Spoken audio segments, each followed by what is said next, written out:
कश्मीर का पहला मुसलमान बादशाह रिचन शाह था। रिचन शाह एक बुद्धिस्ट था और तिब्बत का शहज़ादा था, लेकिन उसके बाप के मरने के बाद जब उस तख्त पे उसके चचाओं ने कब्ज़ा कर लिया तो रिचन शाह भागकर कश्मीर आया और कश्मीर के राजा सहदेव ने उसको पनाह दी और अपना फौजी एडवाइज़र भी बना लिया। उसी सहदेवा के वज़ीर का नाम शाह मीर था। शाह मीर और रिचन शाह साथ रहने लगे। रिचन शाह ने एक रोज़ बादशाह से कहा कि मैं हिंदू बनना चाहता हूँ।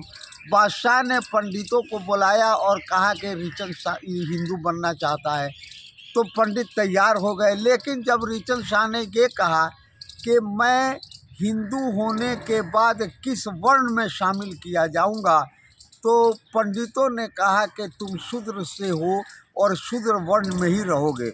उसने कहा कि मैं बादशाह का फौजी एडवाइज़र भी हूँ और बादशाह का बेटा भी हूँ, तो मुझे तो ऊपर के कास्ट में शामिल करना चाहिए। ब्राह्मणों ने इनकार कर दिया।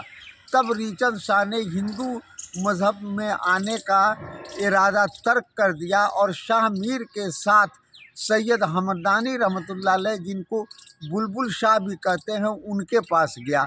उन्होंने इस्लाम में उनको दाखिल करने के लिए जब कहा तो रिचन शाह ने फिर वही सवाल किया कि मुझे किस तबके में शामिल किया जाएगा।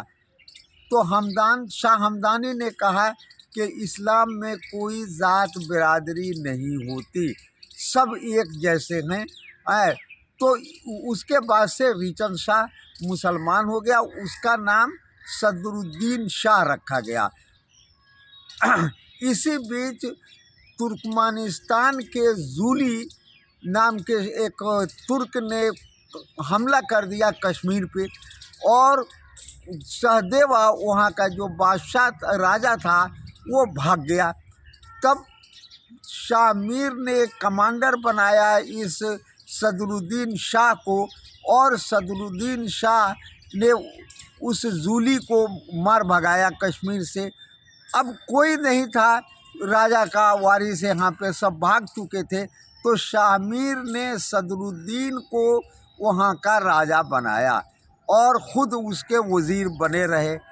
लेकिन उसका जो सहदेवा का जो कमांडर इन चीफ था रामचंद्र, वो भी किलाबंद हो गया था और उसने किसी भी तरह से उस जंग में हिस्सा नहीं लिया।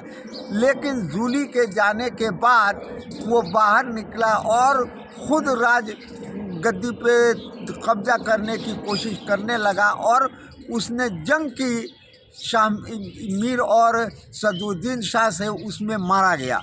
और उसके बाद उसकी बेटी कोटा रानी से शाह मीर ने शादी करा दी सदरुद्दीन शाह की, और उससे एक लड़का पैदा हुआ जिसका नाम हैदर था। लेकिन उदय देवा सहदेवा का भाई फिर आया और उसने साजिश करके एक कातिलाना हमला कराया सदरुद्दीन शाह पे और उसमें उनका इंतकाल हो गया। उसके बाद उसने कोटा रानी से शादी कर ली। इसी बीच फिर मंगोलों ने हमला कर दिया कश्मीर पे और जिस तरह से सहदेवा भागा था उसी तरह से उदय देवा भी भागकर चला गया। लेकिन जब वो उदय देवा भागकर चला गया और मंगोलों को भगा दिया शाहमीर ने, तो शाहमीर खुद बादशाह बन गए और शाहमीर डायनेस्टी की बुनियाद रखी। लेकिन मंगोलों के जाने के बाद फिर उदय देवा ने हमला किया जिसमें वो मारा गया और उसके बाद शाहमीर ने उसकी बीवी कोटा रानी को वहाँ रीजेंट बनाकर हुकूमत करते रहे। लेकिन बाद में फिर शाहमीर वहाँ के बादशाह बने और इस तरह से पहली मुस्लिम डायनेस्टी कश्मीर में कायम हुई।